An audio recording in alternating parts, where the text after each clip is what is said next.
بسم اللہ الرحمن الرحیم۔ السلام علیکم۔ ابرار رشید آپ کی خدمت میں حاضر۔ آپ سے درخواست کہ اگر ابھی تک آپ نے چینل کو سبسکرائب نہیں کیا تو سبسکرائب کر لیجئے، جو بیل آئیکن ہے اس کو ضرور پریس کیجئے گا، لائک کا بٹن دبانا مت بھولیے گا۔ آپ کا بہت بہت شکریہ۔ سابق وفاقی وزیر اطلاعات و نشریات مریم اورنگزیب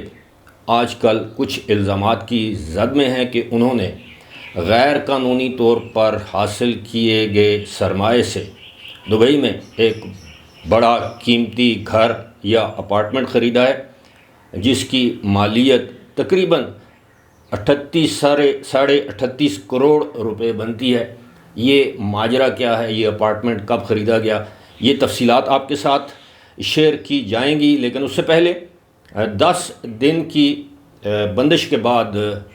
پاک افغان طورخم بارڈر کو کھول دیا گیا ہے اور کافی رش بتایا جا رہا ہے۔ یاد رہے کہ 6 ستمبر کو جب چترال میں ایک حملہ ہوا تھا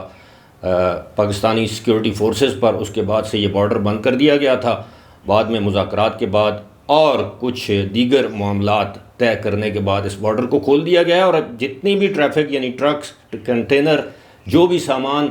آئے گا افغانستان سے یا افغانستان جائے گا، اس کی باقاعدہ مانیٹرنگ، چھان بین کرنے کے بعد، اس کو کلیئر کرنے کے بعد اس ٹرک کو، کنٹینر کو بارڈر کراس کرنے کی اجازت دی جائے گی۔ اسی طرح جو لوگ پاک افغان بارڈر کراس کریں گے، دیکھا جائے گا کہ کیا ان کے پاس ویزا ہے، وہ قانونی طور پر پاکستان کے اندر داخل ہو سکتے ہیں یا پاکستان سے افغانستان جا سکتے ہیں، تو ان کو اجازت دی جائے گی۔ تاہم اس وقت وہاں پر بہت زیادہ رش دکھائی دے رہا ہے۔ اب آتے ہیں جناب مریم اورنگزیب کے حوالے سے جو خبر میں نے آپ کے ساتھ شیئر کی کہ کچھ اطلاعات کے مطابق مریم اورنگزیب نے جو ایک مبینہ طور پر، ہم یہی استعمال کریں گے لفظ مبینہ طور پر، انہوں نے دبئی مرینا میں ایک علاقہ ہے، دبئی مرینا کا علاقہ ہے، وہاں پر پرنسس ٹاورز میں انہوں نے اس خبر کے مطابق 4.7 ملین یعنی 47 لاکھ روپے مالیت کا، یہ 47 لاکھ درہم مالیت کا ایک اپارٹمنٹ خریدا ہے۔ 47 لاکھ بہت بڑی اماؤنٹ ہے پاکستانی روپوں میں۔ آج کا جو ایکسچینج ریٹ ہے اس کے مطابق یہ تقریباً 38.5 کروڑ روپے بنتے ہیں، اور اس خبر میں یہ دعویٰ کیا گیا ہے کہ چونکہ ان کی کوئی پاکستان سے باہر انکم نہیں ہے، کوئی آمدن کا ذریعہ نہیں ہے، لہٰذا دبئی میں یہ رقم انہوں نے کس طرح ٹرانسفر کی، اور اس میں یہ دعویٰ کیا گیا، الزام لگایا گیا ہے کہ یہی وجہ ہے کہ پاکستان میں جو روپے کی قدر ہے اس میں مسلسل کمی ہو رہی ہے، کیونکہ گزشتہ PDM کی حکومت ختم ہونے کے بعد بہت سے لوگوں نے جو غیر قانونی طور پر سرمایہ یا پیسہ کمایا تھا، اب اس کو ملک سے باہر جو ہے وہ ٹرانسفر کیا جا رہا ہے۔ یہ خبر کا خلاصہ ہے جو میں نے آپ کے سامنے پیش کیا۔ اب اس کو تھوڑا سا جسے کہتے ہیں نا کہ ڈائسیکشن کرتے ہیں، اس کو ٹٹولتے ہیں کہ یہ معاملہ ہے کیا۔ اب یہ کہانی شروع ہوتی ہے کہ ایک خبر آئی، مصدقہ خبر تھی جو میں نے بھی آپ کے ساتھ شیئر کی تھی، کہ وزارت اطلاعات نے 16 ماہ کے دوران 10 ارب کے قریب اشتہارات جاری کیے، کچھ پیمنٹس کی مختلف میڈیا ہاؤسز کو، جس میں الیکٹرانک میڈیا ہاؤسز شامل ہیں، جس میں پرنٹ میڈیا ہاؤسز شامل ہیں، یعنی اخبارات اور ٹیلی ویژن چینل شامل ہیں، اس میں ڈیجیٹل میڈیا شامل ہے، اس میں یہ جو بل بورڈز وغیرہ جو اشتہارات لگائے جاتے ہیں وہ بھی شامل ہیں۔ کروڑوں کے اشتہارات بل بورڈز کی مد میں دیے گئے، اور اسی طرح 1 ارب اور 70 کروڑ کے قریب جو ہے اشتہارات ڈیجیٹل میڈیا کو دیے گئے، اور اس وقت بھی ہم نے یہ اعتراض کیا تھا کہ اس کی تفصیلات فراہم کی جائیں گے، یہ ڈیجیٹل میڈیا میں کس کو اشتہارات دیے گئے۔ اسی طرح یہ جو بل بورڈز کی مد میں کچھ 70 کروڑ روپے سے زائد اشتہارات دیے گئے، یہ کس کو دیے گئے، کیونکہ پرنٹ اور الیکٹرانک میڈیا تو ہم سمجھتے ہیں کہ پاکستان میں ان کو اشتہارات دیے جاتے ہیں، ان کو پیمنٹس ادائیگیاں کی جاتی ہیں۔ البتہ ایک چیز میں آپ کے ساتھ شیئر کروں گا کہ مریم اورنگزیب کے بارے میں بہت کم لوگ یہ جانتے ہیں۔ ویسے تو ان کا سیاسی بیک گراؤنڈ ہے، ان کی والدہ جو ہیں طاہرہ اورنگزیب، وہ مسلم لیگ نون کی رہنما ہیں، وہ قومی اسمبلی کی متعدد مرتبہ ممبر رہی ہیں، آپ یہ سمجھیے کہ وہ شریف خاندان کے انتہائی قریب ہیں۔ مریم اورنگزیب بھی 2 مرتبہ قومی اسمبلی کی مخصوص جو خواتین کی نشستیں ہیں ان پر یہ رکن رہی ہیں قومی اسمبلی کی، اور بلکہ 3 مرتبہ یہ وزیر اطلاعات رہی ہیں۔ 1 مرتبہ میاں نواز شریف کے تیسرے دور حکومت میں، پھر شاہد خاقان عباسی کے جو دور تھا کچھ سال سوا سال کا، اس میں یہ وزیر اطلاعات و نشریات رہی ہیں۔ پھر اس کے بعد یہ جو میاں شہباز شریف کی حکومت تھی جسے پی ڈی ایم یا اتحادی حکومت کہتے ہیں، اس میں بھی یہ وزیر اطلاعات و نشریات رہی ہیں۔ لیکن کم لوگ جانتے ہیں کہ مریم اورنگزیب شادی شدہ ہیں، ان کے 2 بچے ہیں، اور مریم اورنگزیب کے ہسبینڈ کے بارے میں، شوہر کے بارے میں بہت کم لوگ جانتے ہیں، کیونکہ وہ کبھی، ان کا کوئی پولیٹیکل بیک گراؤنڈ نہیں ہے، وہ کبھی سیاست میں نہیں آئے، کبھی وہ پبلک میں نہیں آئے، سوائے چند 1 یا 2 3 4 تصاویر ہیں جو مریم اورنگزیب نے خود اپنے کسی سوشل میڈیا اکاؤنٹ پر جاری کی، جس میں ان کو ان کے ہسبینڈ اور بچوں کے ساتھ دیکھا جا سکتا ہے۔ ان کے ہسبینڈ کا نام ہے علی الدین احمد تاثیر، یہ مریم اورنگزیب کے ہسبینڈ ہیں، اور ان کا جو بیک گراؤنڈ میں آپ کو بتا دوں، یا ان کا پروفیشن یہ میں بتا دوں کہ یہ کارپوریٹ سیکٹر میں ایک سکسیسفل ایگزیکٹو کے طور پر جانے جاتے ہیں۔ BAT British American tobacco company, یہ پوری دنیا میں یعنی سگریٹ بنانے والی ایک بہت بڑی کمپنی ہے، جس کو آپ ملٹی نیشنل کہہ سکتے ہیں، اور یہ اس میں تقریباً انہوں نے 11 سال جو ہے وہ سروس کیا مختلف حوالوں سے۔ یہ جو آپ کہہ سکتے ہیں ہیومن ریسورس میں، مارکیٹنگ میں، جسے کہتے ہیں ریکروٹمنٹ میں، مختلف یعنی حیثیتوں میں اس کمپنی میں انہوں نے سرو کیا ہے۔ تقریباً 4 سال تک انہوں نے شیل پاکستان میں ریکروٹمنٹ مینیجر یا سینئر پوزیشنز پر سرو کیا ہے۔ علی الدین احمد تاثیر جو ہیں، یہ انہوں نے 2003 سے 2005 کے دوران یونیورسٹی آف سڈنی آسٹریلیا سے ماسٹرز کیا تھا انٹرنیشنل ریلیشنز میں اور ہیومن ریسورس مینجمنٹ میں۔ آج کل بھی یہ آسٹریلیا میں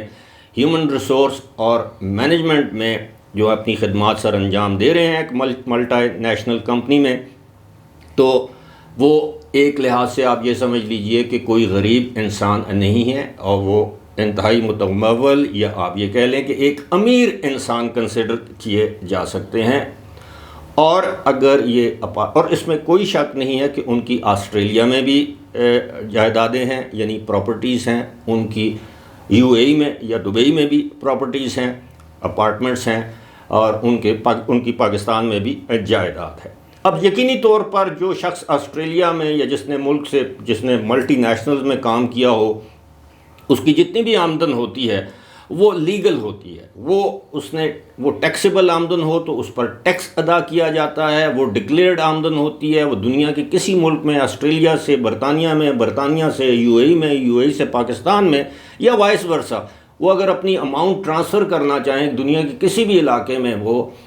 جائیداد خریدنا چاہیں تو وہ خرید سکتے ہیں، کیونکہ ان کی یہ تمام آمدن جو ہے وہ ان ممالک میں ڈکلیئرڈ ہوتی ہے، وہ اس پر ٹیکس ادا کیا ہوتا ہے، وہ لیگل آمدن ہوتی ہے۔ اور یہ ساری دنیا میں یہ ایک رواج ہے۔ مثال کے طور پر اگر کوئی شخص، یا میں مثال دیتا ہوں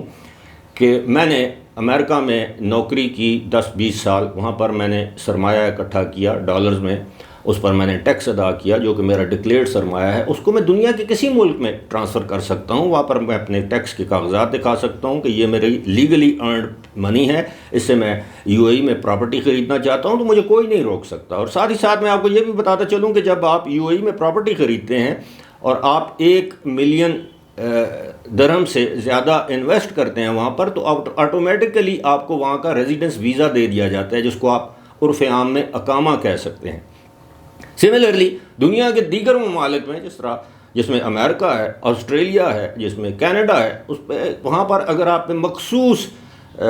اماؤنٹ سے زیادہ کی انویسٹمنٹ کریں، $10 لاکھ آپ انویسٹ کر دیں، پراپرٹی میں کریں، کسی بزنس میں کریں، کسی انویسٹمنٹ کمپنی میں کریں، کوئی کاروبار چلائیں، کچھ بھی، تو آپ کو آٹومیٹکلی آپ کو اور آپ کے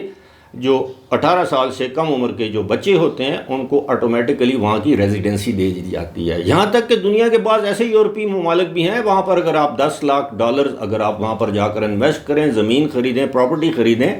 تو آپ کو وہاں کا پاسپورٹ مل جاتا ہے۔ جہاں تک مریم اورنگزیب کے حوالے سے آج کل یہ خبریں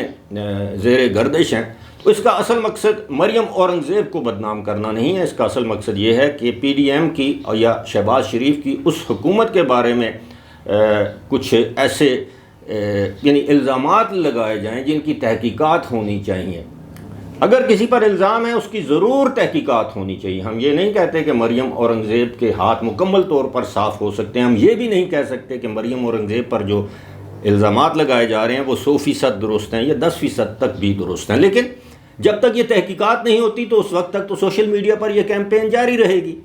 اب میں خود جانتا ہوں، ذاتی طور پر میں جانتا ہوں، بہت سے پاکستان کے سیاستدان ہیں، اور بہت سے مراد یہ ہے کہ درجنوں میں نہیں سینکڑوں کی تعداد میں ایسے سیاستدان ہیں، ایسے بیوروکریٹس ہیں، ایسے بزنس مین ہیں جن کی یو اے ای میں، خاص طور پر دبئی کا جو فری زون ہے وہاں پر ان کی پراپرٹیز ہیں، اپارٹمنٹ بلڈنگز ہیں، ہوٹلز ہیں، ریسٹورنٹس ہیں، اب مختلف قسم کی ان کے کاروبار ہیں۔ تو یہ جب اگر کسی شخص کا پاکستان سے لیگل طریقے سے پیسہ باہر جاتا ہے، اس پاکستان میں ڈکلیئرڈ ہے، ایف بی آر کے ساتھ رجسٹرڈ ہے، اس نے ٹیکس ادا کیے ہیں، وہ پاکستان سے باہر یو اے ای میں دنیا کے کسی ملک میں بھی اپنا سرمایہ ٹرانسفر کر کے وہاں پر انویسٹمنٹ کر سکتا ہے، اسے روکا تو نہیں جا سکتا، لیکن اس کو اس ملک میں یہ ثابت ضرور کرنا ہوتا ہے کہ یہ جو میں پیسہ لے کر آیا ہوں یہاں پر یہ جائز پیسہ ہے، یہ اللیگل پیسہ نہیں ہے، کیونکہ جس طرح پاکستان فیٹف کی گرے لسٹ میں تھا، اسی طرح منی لانڈرنگ کے الزامات کی وجہ سے، کیونکہ دبئی کو ایک ہب سمجھا جاتا ہے کہ بلیک منی پوری دنیا سے وہاں پر آ کر لوگ انویسٹ کرتے ہیں، اور منی لانڈرنگ کے الزامات کی وجہ سے اب یو اے ای متحدہ عرب امارات بھی فیٹف کی گرے لسٹ میں ہے، ان کو ابھی تک وائٹ لسٹ میں نہیں کیا گیا۔ یہی وجہ ہے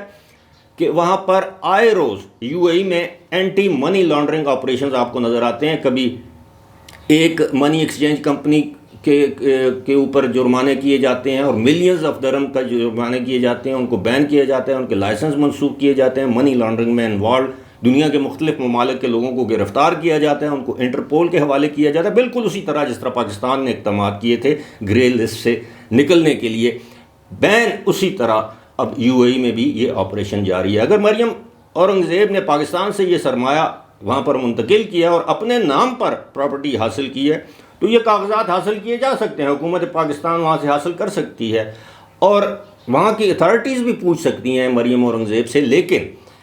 ہمارے ذرائع کا یہ کہنا ہے کہ اگر وہاں پر کوئی پراپرٹی خریدی بھی گئی ہے تو وہ مریم اورنگزیب نے نہیں خریدی، ان کے نام پر وہ پراپرٹی نہیں ہے، بلکہ ان کے ہسبینڈ علی الدین احمد تاثیر نے وہ پراپرٹی خریدی ہے، اور جس طرح میں نے بتایا کہ وہ کوئی غریب انسان یا غریب شخص نہیں ہے، اگرچہ وہ عام پبلک کی آئیز میں نہیں رہتے، جس طرح میں نے بتایا ہے کہ وہ خود کو سیاست میں یا پاکستانی پالیٹکس میں یا سوشل سرکلز میں وہ اتنے زیادہ ان نہیں ہیں، یہی وجہ ہے کہ لوگ ان کو جانتے تک نہیں۔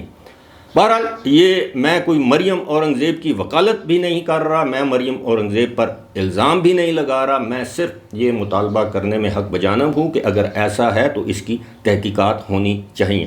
اور یہی مریم اورنگزیب کے حق میں بھی بہتر ہے کہ تحقیقات ہوں، دودھ کا دودھ پانی کا پانی ہو جائے، تاکہ وہ آئندہ جب بھی انتخابی سیاست کے ذریعے دوبارہ اقتدار میں آئیں تو ان کی سیاسی جو زندگی ہے اس پر کوئی داغ اور دھبا نہ ہو، ورنہ یہ الزامات ان کا پیچھا کرتے رہیں گے۔ فی الحال اسی کے ساتھ مجھے دیجیے اجازت، خدا حافظ۔